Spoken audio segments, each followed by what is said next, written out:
मुझे आज महाराष्ट्र की भूमि पर, इस पावन भूमि पर आने का सौभाग्य मिला है। सबसे पहले तो इस क्रांतिकारी वीर और धर्म के पुनर्जागरण वाली ऐसी धरती को मैं नमन करता हूं, जिसने देश को एक दृष्टि दी है। फिर चाहे वो वीर क्रांतिकारियों के द्वारा हो या फिर धार्मिक पुनर्जागरण की दृष्टि से हो। संत नामदेव जी, संत ज्ञानेश्वर जी, संत तुकाराम जी, समर्थ रामदास जी, ऐसे महान संतों की यह भूमि रही है। और अगर हम क्रांतिकारियों की बात करें तो छत्रपति शिवाजी महाराज, वीर सावरकर, लोकमान्य तिलक, महात्मा फुले की यह धरती है जिसको मैं नमन करता हूं। ये सामाजिक समरसता की भी और सामाजिक न्याय के लिए लड़ने वाले डॉक्टर भीमराव अंबेडकर की धरती है, उसको मैं नमन करता हूं। मित्रों, कल ही पुलवामा की घटना को घटे हुए 1 साल हुआ है। मैं सभी पुलवामा के शहीदों को श्रद्धांजलि भी देता हूं और नमन करता हूं। और यहां महाराष्ट्र के वीर सपूत नितिन राठौर और संजय राजपूत को भी श्रद्धांजलि देता हूं, अर्पित करता हूं। मैं यहां आया हूं इस राज्य परिषद में, रामबाग कापसे नगर में। यह अजीब सौभाग्य है और अजीब संयोग है कि जब मैं कार्यकारी अध्यक्ष बनकर के आया था तो तब भी चंद्रकांत दादा पाटिल को अध्यक्ष के रूप में स्थापित करने के कार्यक्रम में राज्य परिषद में आया था। और आज भी जब मैं आया हूं, उस समय कार्यकारी राष्ट्रीय अध्यक्ष था, आज राष्ट्रीय अध्यक्ष के रूप में भी आया हूं, तो चंद्रकांत पाटिल को फिर से स्थापित करते हुए उनको फिर से अध्यक्ष की जिम्मेवारी को सौंपने का मुझे सौभाग्य मिल रहा है। मित्रों, हम जब भारतीय जनता पार्टी की बात करते हैं तो यह पार्टी कोई टोला नहीं है, कोई कुनबा नहीं है। यह विचार के आधार पर, संगठन के कार्यकर्ताओं के आधार पर खड़ी हुई पार्टी है। देश में लगभग 2300 राजनीतिक दल हैं। उसमें से 59 दल क्षेत्रीय हैं जिनको चुनाव आयोग की मान्यता है, और 7 ऐसे राष्ट्रीय दल हैं जिनको चुनाव की मान्यता है। हम गौरव के साथ ये कह सकते हैं कि सभी पार्टियां वंशवाद से प्रेरित होती हैं, परिवारवाद से प्रेरित होती हैं। अकेली भारतीय जनता पार्टी ऐसी पार्टी है जो विचारों से और संगठन के आधार पर खड़ी होती है। इसको हमको समझना चाहिए। सभी पार्टियां, परिवार ही उनकी पार्टी है, वो पारिवारिक पार्टी है। और भारतीय जनता पार्टी, पार्टी ही परिवार है। सारा पार्टी जो है वो परिवार के रूप में आगे बढ़ता है, ये अंतर है। अब अगर आप देखें तो अगर एनसीपी में कौन अगला अध्यक्ष बनेगा तो वह जग जाहिर है। शिवसेना की कमान कौन संभालेगा, जग जाहिर है। समाजवादी पार्टी की कमान कौन संभालेगा, जग जाहिर है। हमारे बीएसपी की पार्टी की कमान कौन संभालेगा, जग जाहिर है। टीएमसी में अगला नेता कौन होगा, यह भी जग जाहिर है। डीएमके की कमान कौन संभालेगा, यह भी जग जाहिर है। हर एक पार्टियां वंशवाद से प्रेरित हैं और उनको चलाने वाले इंडियन नेशनल कांग्रेस की भी कौन कमान संभाल रहा है और संभालेगा, यह भी जग जाहिर है। यह अकेली भारतीय जनता पार्टी है जहां कार्यकर्ता के आधार पर नेतृत्व संभालने का मौका मिलता है, और अगला अध्यक्ष कौन होगा यह नहीं बता सकते। यह प्रजातांत्रिक तरीके से चुन करके बनते हैं। आप कभी कल्पना कर सकते हैं किसी राजनीतिक दल में एक साधारण से परिवार में जन्मा व्यक्ति भारत का प्रधानमंत्री बन जाए? यह संभव है तो भारतीय जनता पार्टी में संभव है। और मुझ जैसा साधारण कार्यकर्ता राष्ट्रीय अध्यक्ष बन जाए, यह भी संभव है तो भारतीय जनता पार्टी में संभव है। इसलिए मैं एक बात कह सकता हूं कि हमारे यहां वंशवाद नहीं है, परिवारवाद नहीं है, संप्रदायवाद नहीं है। हम किसी संप्रदाय के दृष्टि से काम नहीं करते। वोट बैंक राजनीति नहीं है।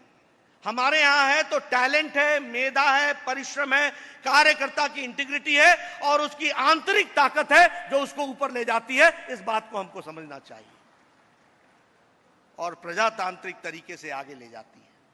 आज मुझे खुशी है कि भारतीय जनता पार्टी एक ऐसे मुकाम पर पहुंची है जहां उसके सांसद 303 हैं लोकसभा में और 82 सांसद राज्यसभा में हैं। लगभग 1325 हमारे विधायक हैं और अनेकों अनेक म्युनिसिपैलिटीज के हमारे मेयर और कॉरपोरेशन के मेयर और डिप्टी मेयर और नगर सेवक और बड़ी संख्या में वार्ड मेंबर्स हमारे पार्टी के हैं। 17 करोड़ की सदस्यता वाली पार्टी। आज कोई देश में ये नहीं कहता और दुनिया में कोई ये क्लेम नहीं करता कि वो लार्जेस्ट पार्टी है। ये क्लेम कोई करता है और उस पर वो उसको खड़ा करता है तो वो भारतीय जनता पार्टी है जो कहती है कि we are the largest political party in the world and it is accepted.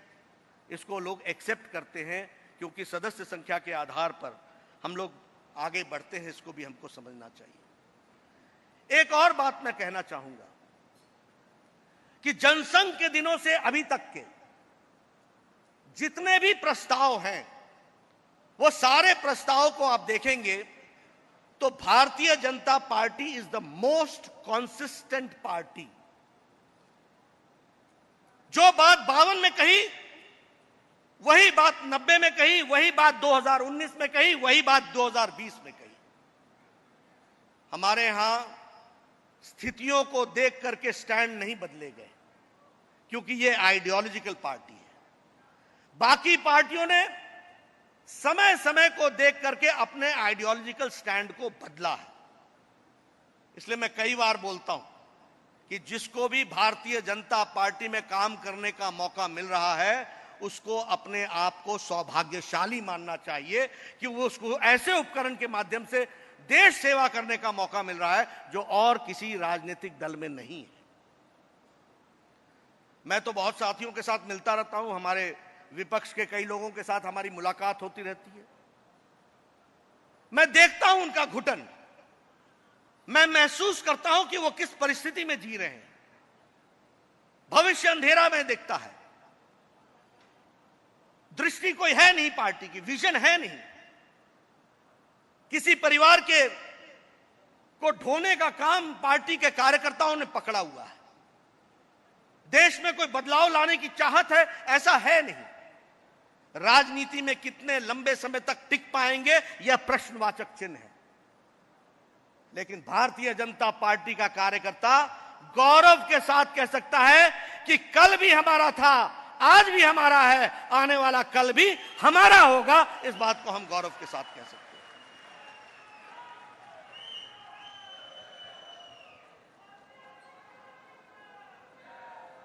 हम लोग अपीजमेंट में विश्वास नहीं करते, लेकिन हम सबका साथ, सबका विकास, सबका विश्वास लेने के लिए कटिबद्ध हैं। हम लोग राजनीति में एकात्म मानववाद को आगे लेकर के चल रहे हैं, अंत्योदय को आगे लेकर के चल रहे हैं। अंतिम पायदान पर खड़ा व्यक्ति, उसकी तस्वीर सुधरे, वो सुधरेगा तो भारत मजबूत होगा और भारत मजबूत होगा तो दुनिया में आगे बढ़ेगा। इस बात को हम लेकर के चल रहे हैं। यह हमारी दृष्टि है, यह हमारी दिशा है जिसको हम आगे बढ़ाने का प्रयास कर रहे हैं। लेकिन हां मित्रों, इस सारे को करने के लिए हमको मूल रूप से अपनी विचारधारा को संभाल कर और उसी रास्ते पर चलने की हमको प्रयास भी करना होगा और हम उससे भटके ना, इसकी हमको कोशिश करनी पड़ेगी। उसके बारे में हमको सोचना पड़ेगा।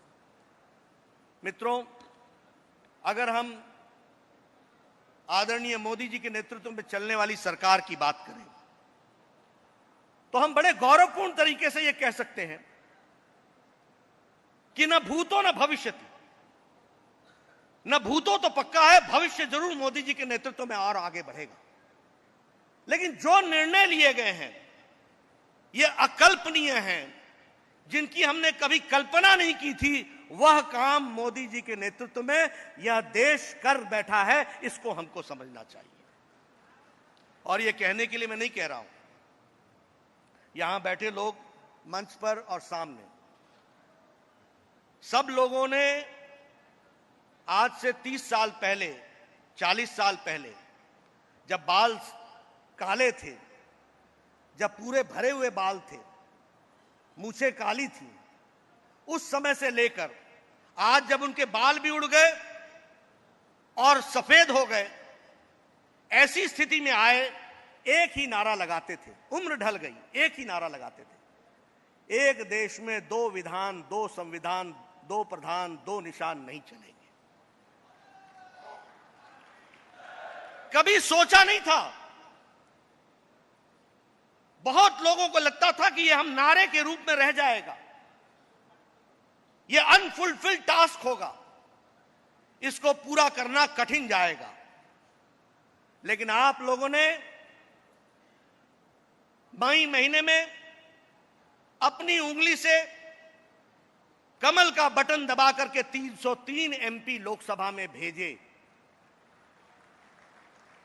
पहली बार इतनी ताकत से भारतीय जनता पार्टी, विशुद्ध रूप से भारतीय जनता पार्टी लोकसभा में पहुंची और मोदी जी ने अपनी इच्छा शक्ति दिखाई और अमित शाह जी ने अपना रणनीतिकार के रूप में, सूत्रधार के रूप में धारा 370 को 5 और 6 अगस्त को धाराशाही कर दिया। यह हम आपको बताना चाहते हैं।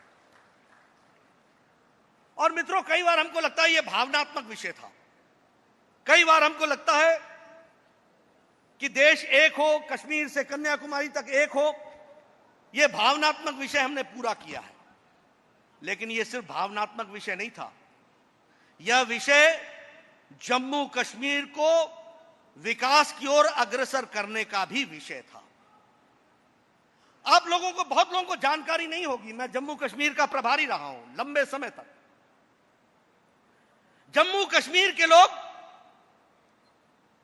एक गुलामी का जीवन जी रहे थे।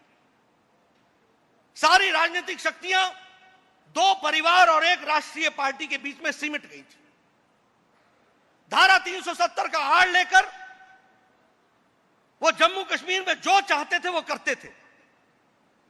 अलगाववादी भाषा को बल मिल रहा था। आतंकवादी अपना तांडव नृत्य करने के लिए प्रेरित होते थे।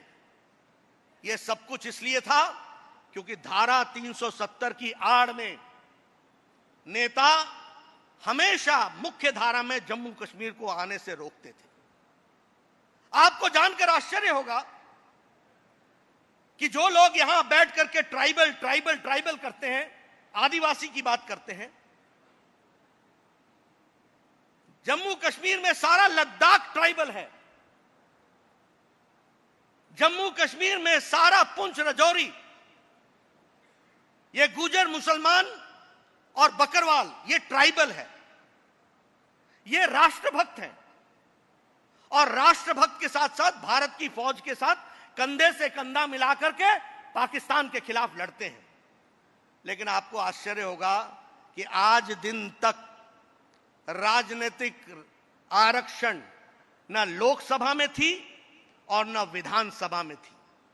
आज दिन तक कोई ट्राइबल रिजर्वेशन की सीट न लोकसभा में थी न राज्यसभा में थी।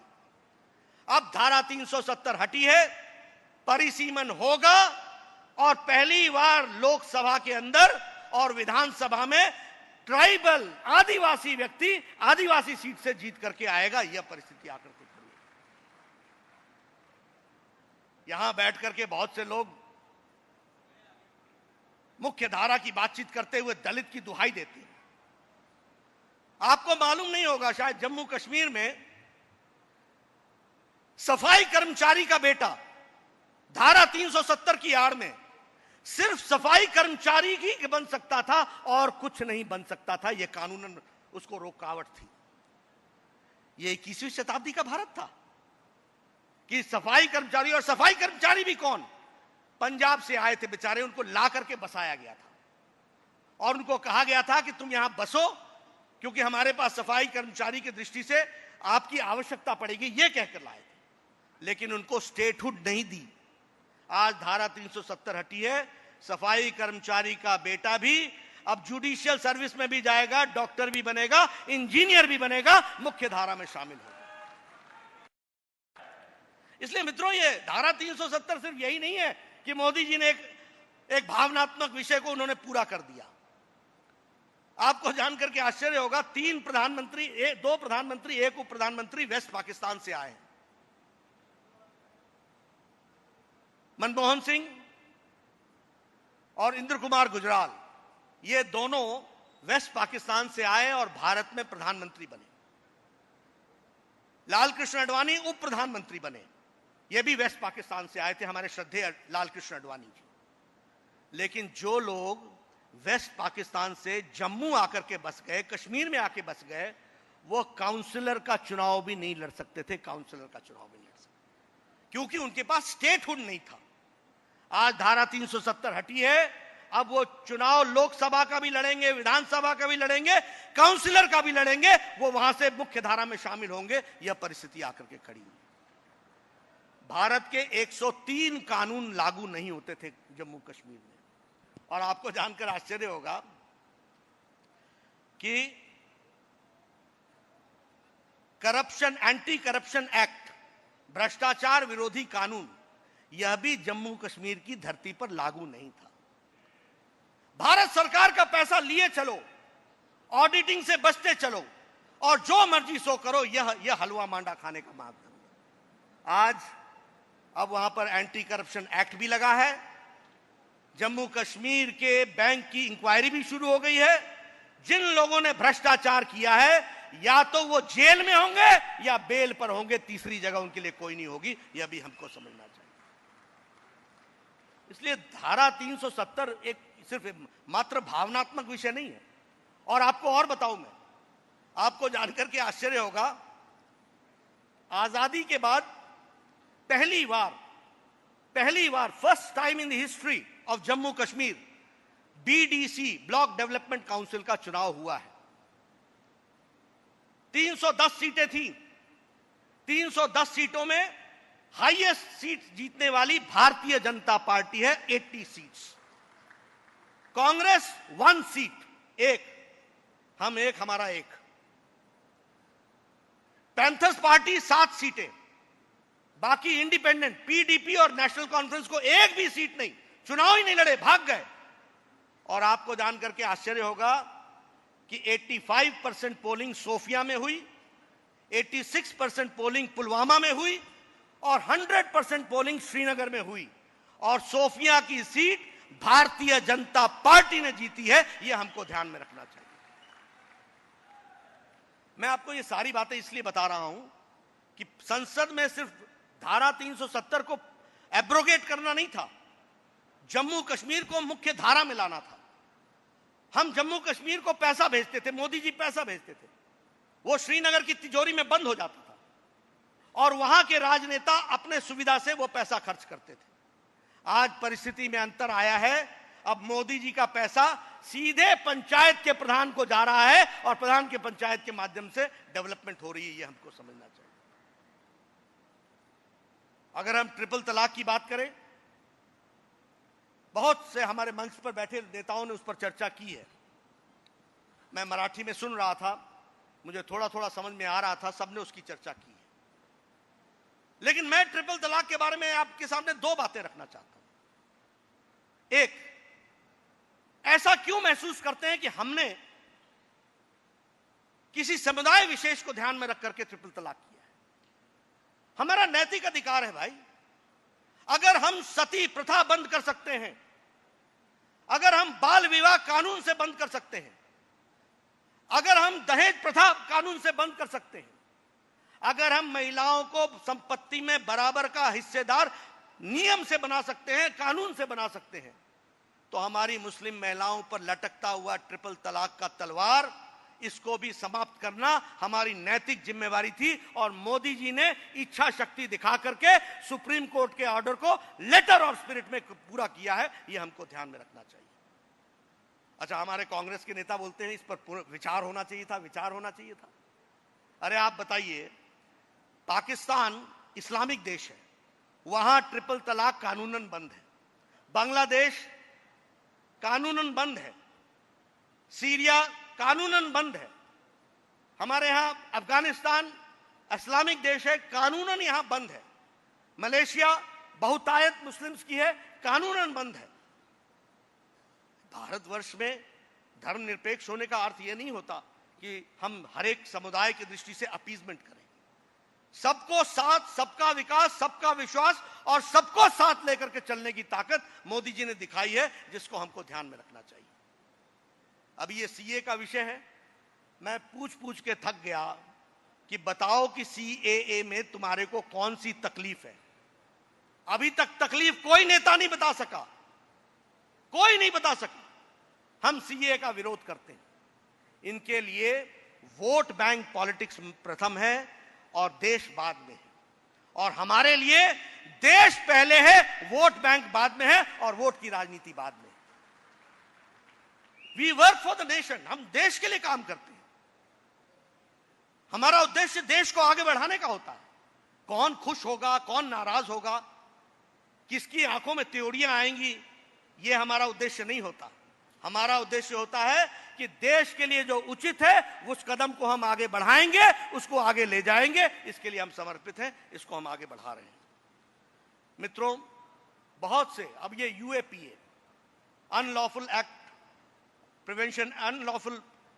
प्रिवेंशन एक्ट, अब टेररिस्ट को टेररिस्ट घोषित नहीं कर सकते थे? इतना कमजोर, इतना लचर कानून। एनआईए, नेशनल इन्वेस्टिगेशन एजेंसी जो थी, वो बाहर से जाकर के देश में कोई वारदात करके बाहर चला जाए, उसको लाकर इन्वेस्टिगेट नहीं कर सकती थी। मोदी जी ने ये सारे कानून को ताकत दी है, और इस ताकत के कारण आज टेररिज्म पर भी रोक लगी है और टेररिस्ट एक्टिविटी को भी रोक लगी है। इसको हमको समझना चाहिए। भारत की सिक्योरिटी का विषय था, जिसको उन्होंने पूरा करके दिया है। इसलिए मैं अनेक उदाहरण दे सकता हूं, जिसके माध्यम से हम बता सकते हैं। काले धन को रोकने का प्रयास हो, इनफॉर्मल इकोनॉमी को फॉर्मल इकोनॉमी में लाने का प्रयास हो, हर प्रयासों में मोदी जी के नेतृत्व में भारत सरकार ने अहम कदम उठाए हैं और उसको पूरा किया है। आज मैं आपके सामने एक बात और कहना चाहता हूं। भारत अपना अभी बजट पास हुआ। यह बजट भारत को मूलभूत मजबूती देने वाला बजट है। यह बजट भारत के $5 ट्रिलियन इकोनॉमी को मजबूती देने का नींव बनाने वाला बजट है। यह दूरदृष्टि को रख करके किया गया बजट है, जिसको हमको गहराई से इसका अध्ययन करना चाहिए, चिंतन करना चाहिए। मैं मंच पर से इसकी विशेषताओं के बारे में अलग अलग चर्चा नहीं कर सकता, लेकिन हां, हमको ध्यान रखना चाहिए कि मोदी जी के नेतृत्व में देश आगे बढ़ रहा है, और इकोनॉमी में भी $5 ट्रिलियन इकोनॉमी बना करके भारत को मोदी जी के नेतृत्व में छोड़ेंगे, आगे बढ़ेंगे। इस बात को हम बताना चाहते हैं, और इसके लिए इसका नींव बनना, इसका बेस बनना, इसकी आवश्यकता थी, जिसको पूरा किया गया है। Health sector, education sector, railways, हमारे पीयूष जी उसके मंत्री, हर सेक्टर को आप देखिए, किसी में दुगना, किसी में तिगुना, किसी में 5 गुना इन्वेस्टमेंट हो रहा है। 1 लाख करोड़ का इंफ्रास्ट्रक्चर का खर्चा। आप समझिए कि किस तरीके से चीजों को आगे बढ़ाने का प्रयास चल रहा है। कॉर्पोरेट टैक्सेस में रिबेट देने की बात, ताकि आम आदमी तक पैसा पर्कुलेट होकर के पहुंचे, इसकी कोशिश। यह सब इस बात को बताता है कि मोदी जी के नेतृत्व में भारत मजबूत होकर के आगे बढ़ेगा, और मोदी 2 अपने आप में कीर्तिमान स्थापित करेगा। यह मैं आपको बताना चाहता हूं।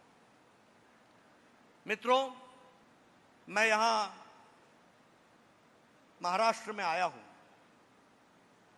महाराष्ट्र में हमारी सरकार नहीं है, लेकिन हम गौरव के साथ कह सकते हैं कि 5 साल जो देवेंद्र फडणवीस जी के नेतृत्व में सरकार चली है, उसने अकल्पनीय काम महाराष्ट्र के विकास में किया है। उसको हमको समझना चाहिए।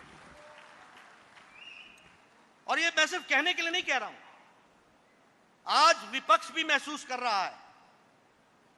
कहां गए वो दिन जब विकास की हम कहानी लिखा करते थे। आजकल जिस तरीके का विकास के कामों में रुकावट आई है, वो जग जाहिर है। मैं अगर आपको बात बताऊं, देवेंद्र जी के नेतृत्व में 16 लाख करोड़ सिर्फ इंफ्रास्ट्रक्चर पर खर्चा हुआ था, सिर्फ इंफ्रास्ट्रक्चर। मैं नाम नहीं गिना सकता हूं 16 लाख करोड़ में कहां मेट्रो है, कहां रेल है, कहां हाईवे है, कहां डैम है, कहां प्रोजेक्ट्स है। लेकिन 16 लाख करोड़ का खर्च ये कोई छोटी घटना नहीं है। एजुकेशन में हम 5 साल पहले 17वें स्थान पर थे, 17 स्थान था हमारा। आज हम गौरव के साथ कह सकते हैं कि महाराष्ट्र देवेंद्र फडणवीस जी के नेतृत्व में तीसरे स्थान पर आकर के खड़ा हो गया, 3rd पोजीशन पर। हेल्थ में हम 5 साल पहले 6ठे स्थान पर खड़े थे, 6th। आज हम गौरव के साथ कह सकते हैं कि देवेंद्र जी के नेतृत्व में महाराष्ट्र तीसरे स्थान पर हेल्थ में खड़ा हो गया। ये छोटी घटनाएं नहीं होती इन मित्रों, लगता आसान है। मैं स्वास्थ्य मंत्री रहा हूं। ये 2 साल के बच्चों को 14 टीके लगाना और ढूंढ ढूंढ करके लाकर डालना, और उसके कारण आने वाले 10 साल में यह पता चलना कि बीमारी की संख्या घटी है, यह छोटी घटना नहीं होती है। खून पसीना एक लगाना पड़ता है, तब जाके नीतियां बनती हैं, और नीतियों के इंप्लीमेंटेशन से भारत की तस्वीर बदलती है, महाराष्ट्र की तस्वीर बदलती है। यह हमको समझने की जरूरत है। अगर हम बात करें एग्रीकल्चर में, तो 3 टाइम्स मोर इन्वेस्टमेंट हुआ, 3 टाइम्स मोर। जो 5 साल पहले खर्चा होता था उससे तिगुना खर्च किया गया। अगर हम जलयुक्त शिवार की बात करें तो एक रिकॉर्ड ब्रेक काम हुआ, और दुनिया में और देश में इसके रिसर्च स्टडी होनी शुरू हुई कि जलयुक्त शिवार का काम जो देवेंद्र फडणवीस जी की सरकार में हुआ वो कभी नहीं हुआ। इस बात को हमको समझना चाहिए। मोदी जी के नेतृत्व में स्वच्छता अभियान में महाराष्ट्र ने बढ़ चढ़ करके हिस्सा लिया, बहुत बड़ी भूमिका अदा की है, और उसकी भी हम तारीफ करते हैं और उसको भी हम ध्यान में रखते हैं। हर एक दृष्टि से देखा जाए तो महाराष्ट्र को आगे बढ़ाने का काम हमारे देवेंद्र फडणवीस जी के नेतृत्व में पार्टी ने मिलकर के इसको आगे बढ़ाया है। अब एक जनादेश आया, जनादेश हमारे पक्ष का रहा। यह जनादेश का अपमान हुआ, महायुति तोड़ी गई व्यक्तिगत स्वार्थों के कारण। लेकिन महाराष्ट्र की जनता ने बड़े स्पष्ट रूप में जनादेश भारतीय जनता पार्टी को और एनडीए को दिया, इसमें कोई शक शुबा नहीं होनी चाहिए।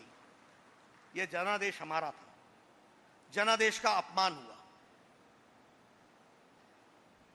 व्यक्तिगत स्वार्थों के कारण लोगों ने अपने अपने तरीके से इस जनादेश को अपमान करते हुए सरकार बनाने का प्रयास किया। ये उनकी मर्जी जाने, वो जाने। मैं इतना जरूर कह सकता हूं कि this is an unrealistic and unnatural alliance. वो कैसे चलते हैं वो जाने, उनका काम जाने। लेकिन आए दिन घटनाएं बढ़ेंगी, वीर सावरकर पर टिप्पणी होगी और राजा मूक दर्शक होगा। छत्रपति शिवाजी का अपमान होगा और राजा मूक दर्शक होगा। ये अननेचुरल अलायंस के नेचुरल प्रोडक्ट्स हैं, इससे कोई बच नहीं सकता। इसलिए वो जाने, उनकी बुद्धिमानी जाने, उनका कार्य जाने। लेकिन मैं अपने कार्यकर्ताओं को एक निवेदन करने आया हूं, और मैं ये कहना चाहता हूं कि आपने ध्यान रखना, ये भगवान ने आपको ऐसी अपॉर्चुनिटी दी है, और एडवर्सरी को अपॉर्चुनिटी में बदलना ये भारतीय जनता पार्टी से कोई सीखे। ये मौका भगवान ने इसलिए दिया है कि आगे चलकर तुमको किसी से युति न करनी पड़े। All versus one, one is BJP. इस पर हमको काम करना। अरे भाई, परीक्षा भी भगवान किसकी लेता है? उसकी लेता है जिसमें दम होता है, उसकी नहीं लेता जो छुई मुई होता है, उसकी नहीं लेता जो तुरंत डर जाता है। अरे हम तो एडवर्सरीज में ही खड़े हुए, 2 सांसदों से इतनी लंबी यात्रा की है। मुझे साफ दिख रहा है अगला महाराष्ट्र का चुनाव भारतीय जनता पार्टी का एक तरफा होगा। इस बात को हमको समझना चाहिए।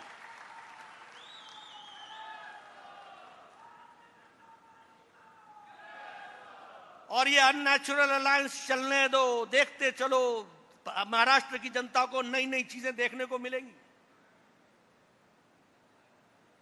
देखो, राजनीति में मैं बड़े स्पष्ट शब्दों में कहता हूं, right is right, wrong is wrong, wrong cannot become right and right cannot become wrong. सही सही होता है, गलत गलत होता है। गलत कभी सही नहीं हो सकता और सही कभी गलत नहीं हो सकता। यह राजनीति का शाश्वत नियम है। इसलिए हम सही हैं, हम सही रास्ते पर हैं। इसलिए मैंने कहा था कि कल भी हमारा है, आज भी हमारा है, आगे भी हमारा होगा। इस बात को हमको समझना चाहिए। हां, एक निवेदन मैं जरूर करने आया हूं कि हम रचनात्मक भूमिका अदा करें, रचनात्मक ऑपोजिशन की भूमिका अदा करें। क्वालिटी ऑपोजिशन होना चाहिए। और क्वालिटी ऑपोजिशन के लिए मैं सबसे निवेदन करूंगा कि चाहे वो गांव में बैठा हुआ कार्यकर्ता है, चाहे वो मोहल्ले में बैठा हुआ कार्यकर्ता है, चाहे वो जिले में बैठा हुआ कार्यकर्ता है, चाहे वो किसी कॉरपोरेशन में बैठा हुआ कार्यकर्ता है, फिर ये चाहे विधानसभा में बैठा हुआ कार्यकर्ता है, पूरी ताकत और शिद्दत के साथ सच्चाई को समझकर, पढ़कर, पूरी ताकत के साथ विपक्ष की भूमिका अदा करनी चाहिए। इसकी ताकत पैदा करनी चाहिए। मैं कहने के लिए नहीं कह रहा हूं, मैं खुद विपक्ष का नेता रहा हूं 5 साल। हमारी संख्या बहुत छोटी थी। मुझे बेस्ट लेजिस्लेचर अवार्ड भी मिला। लेकिन हमने जब विपक्ष की भूमिका अदा की, तो जब हम प्रश्न उठाते थे तो उसका काट किसी के पास नहीं होता था। इसलिए ऑपोजिशन भी करो तो क्वालिटी ऑपोजिशन करो, पढ़ करके करो, जम करके करो, ढंग से करो, नीचे तक समझ करके करो और दृष्टि लेकर के काम में जुट जाओ। कोई नहीं तुमको रोक सकता। ये बात मैं आपको बताना चाहता हूं।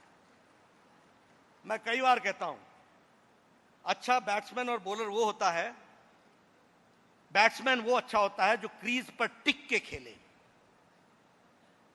आप समझ रहे हैं मेरी बात?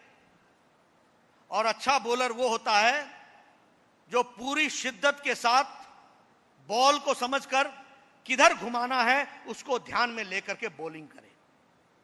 उसी तरीके से राजनीति में भी हड़बड़ाहट में नहीं, पूरी शिद्दत के साथ टिक करके खेलने की आदत बनाओ। तुम्हारे सामने कोई टिक नहीं पाएगा, यह हम आपको बताना चाहते हैं। लेकिन खेलो तो जरा मन से खेलो, मस्ती में खेलो। मैं अपने कार्यकर्ताओं को हमेशा की एक बात कहता हूं, ये क्षणे तुष्टा क्षणे रुष्टा, ये क्षण क्षण में खुश हो जाना और क्षण क्षण में डूब जाना, इससे निकलना चाहिए। We are serious political workers. हम लोग एक सीरियस राजनीतिक प्राणी हैं। हर चीज को गहराई से समझने की जरूरत होती है। सामने वाले ने यह वाक्य बोला तो इसके पीछे वाक्य बोलने का उद्देश्य क्या था, उसकी दृष्टि क्या है, वो क्या सोच के काम कर रहा है, उसके काम करने के पीछे मानसिकता क्या है, उसके काम करने के पीछे प्रेरणा क्या है। वह हमारे विचार को हानि पहुंचाएगा या लाभ पहुंचाएगा। हानि पहुंचाएगा तो कितना पहुंचा सकता है और उसको हम लाभ में परिवर्तित कर सकते हैं तो कैसे कर सकते हैं, इसको जानने की ताकत एक राजनीतिक प्राणी में होनी चाहिए। A political worker should be a serious worker. इसलिए मैं आप सबसे निवेदन करने आया हूं, यह हॉबी का खेल नहीं है, यह पार्ट टाइम नहीं है। मैं सब लोगों को बोलता हूं कि पॉलिटिकल पार्टी में आने का रास्ता होता है, जाने का रास्ता नहीं होता। There is only entry, there is no exit. आप निकल नहीं सकते हो। जाने का रास्ता तभी आता है जब यह बंद हो जाता है। जब सांसें बंद हो जाती है तभी जाने का रास्ता आता है, उससे पहले नहीं आता। इसलिए जीवन में खेलना हो तो जम के खेलो, ढंग से खेलो। मैं अपने कार्यकर्ताओं को निवेदन करना चाहूंगा, हम सब लोग जो काम भारतीय जनता पार्टी कर रही है, जो काम महाराष्ट्र प्रदेश में हुआ है, एक एक कार्यकर्ताओं को सारी पैम्फलेट्स को बिल्कुल नीचे तक, गहराई तक पढ़ने की जरूरत होती है। We are not postman. हम पोस्टमैन नहीं हैं कि देवेंद्र जी का संदेश पहुंचाने आए हैं, दादा पाटिल का संदेश पहुंचाने आए हैं। दादा हमारे प्रदेश के नेता हैं, देवेंद्र हमारे प्रदेश के नेता हैं, लेकिन मैं अपने मोहल्ले का नेता हूं, हर प्रश्न का जवाब दूंगा और मैं देवेंद्र फडणवीस बनकर के खड़ा हूंगा। इसके लिए काम करना है। और ये कोई हम सत्ता में आने के लिए ये हमारा उद्देश्य नहीं है। सत्ता के माध्यम से देश में परिवर्तन लाना है, सत्ता के माध्यम से महाराष्ट्र की तस्वीर बदलनी है।